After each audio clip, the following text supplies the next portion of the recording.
안녕하세요. 화장품 읽어주는 남자 화익남 임관우입니다.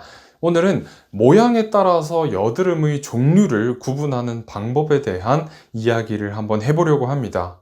정말 많은 분들이 여드름을 모양에 따라서 종류를 구분하고 그 종류에 따른 치료 방법을 제시하고 계십니다. 그런데 문제는 일반인이 봤을 때 여드름의 모양에 따라서 종류를 구분하는 일이 굉장히 어렵다는 것입니다. 저도 아직까지 여드름을 모양만 봤을 때 이 여드름이 어떤 여드름이다 라고 명확하게 판단 내리기가 굉장히 어려운 경우가 많습니다.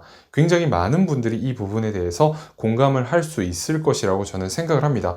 개인적으로 굉장히 쉽게 여드름 종류를 구분할 수 있는 여드름에는 블랙헤드, 화이트헤드, 좁쌀 여드름 이 정도밖에 없는 것 같습니다. 그리고 나머지 염증성 여드름이나 다양한 화농성 여드름, 구진, 결절과 같은 것들은 외관상에서 봤을 때는 이 여드름의 종류가 어떤 종류다 라고 명확하게 말하기에는 한계가 있다고 생각을 하는 것입니다. 특히 좁쌀 여드름이나 블랙헤드 그리고 화이트헤드 같은 경우에는 우리가 집에서도 충분히 각질을 제거하는 화학적 각질 제거제와 함께 그리고 여드름 도포제와 함께 충분히 개선시킬 수 있는 경우가 많습니다.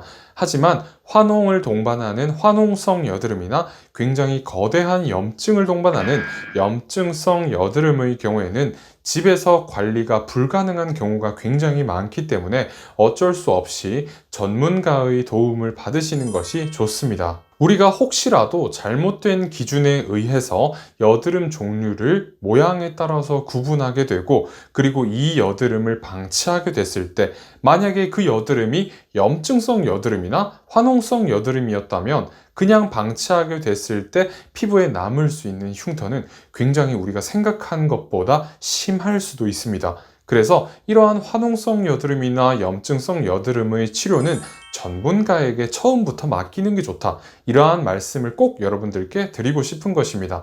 그러니까 결론적으로 따지자면 여드름의 종류를 모양에 따라 우리가 미리 구분할 필요가 없다.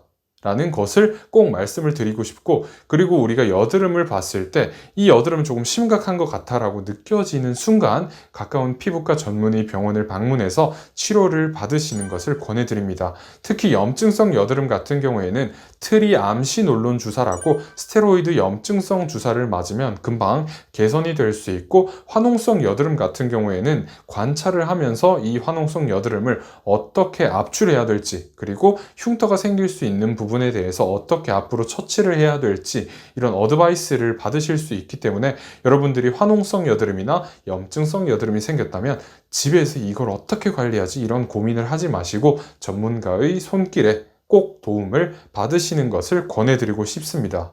이렇게 저는 모든 여드름을 모양이나 종류에 따라 다 다른 방법으로 관리하고 스스로 이 관리 방법을 찾기에는 굉장한 무리가 있다고 생각합니다. 전문가들도 굉장히 어렵게 생각하는 부분을 여러분이 직접 집에서 홈케어를 통해서 모든 종류의 여드름을 치료하고 케어한다는 것은 불가능한 일에 가깝다고 생각을 합니다.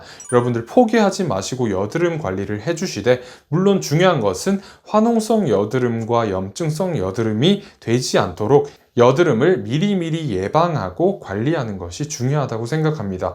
그런데 어쩔 수 없이 갑자기 화농성 여드름과 염증성 여드름이 생겼을 때는 내가 이 여드름을 봤을 때, 이 여드름의 모양을 봤을 때 이 여드름은 어떤 여드름이야 이렇게 판단을 하지 않으시는 것이 좋을 수도 있습니다.